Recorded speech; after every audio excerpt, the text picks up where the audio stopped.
ছেলের বয়স এখনো ২ বছর হয়নি। তার আগেই কন্যা সন্তানের মা হয়েছেন চিত্রনায়িকা পরীমণি। মা দিবসের ঠিক আগে এমন সুখবরই দিলেন নায়িকা নিজেই।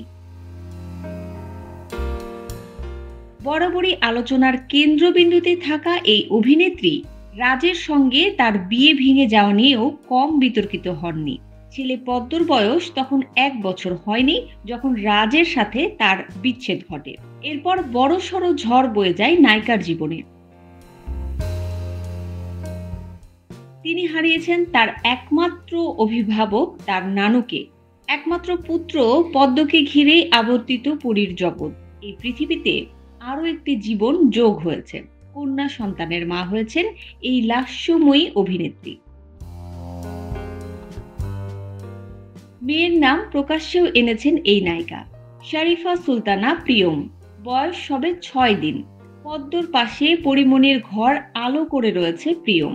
না, কন্যা সন্তানের জন্ম দেননি পরীমণি, দত্তক নিয়েছেন তাকে। সব রকম আইনি প্রক্রিয়া মেনেই কন্যা সন্তানকে দত্তক নিয়েছেন তিনি।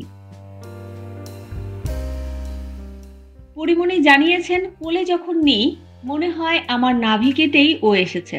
এখনই মেয়ের ছবি প্রকাশ্যে আনতে চান না পরীমণি। কয়েকদিনের সময় চেয়ে নিয়েছেন।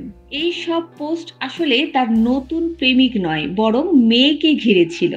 তা এতক্ষণে স্পষ্ট সবার কাছে। কন্যা সন্তান আসার পর আরও দায়িত্ব বাড়ল একা মা পরীমণির। ২০২৩ সালের মে মাসেই প্রকাশ্যে আসে শরীফুল রাজের সঙ্গে আলাদা হওয়ার খবর। ২০২২ সালের আগস্ট মাসে ছেলের জন্ম দেন পরী। ওই বছর জানুয়ারি মাসে ধুমধাম করে বিয়ে হয় রাজের সঙ্গে। যদিও দুজনে গোপনে বিয়েটা সেরেছিলেন ২০২১ সালের অক্টোবর মাসে। অন্তঃসত্ত্বা হওয়ার পর রাজের সঙ্গে সম্পর্ক সিলমোহর দেন পরী। এখানে উল্লেখযোগ্য বিষয় হচ্ছে, খুব শীঘ্রই টলিউডে অভিষেক হতে যাচ্ছে পরীমণির। সোহম ও মধুমিতার সঙ্গে ফিলু বক্সি ছবিতে দেখা যাবে তাকে। ছবিটি পরিচালনা করেছেন দেবরাজ সিং।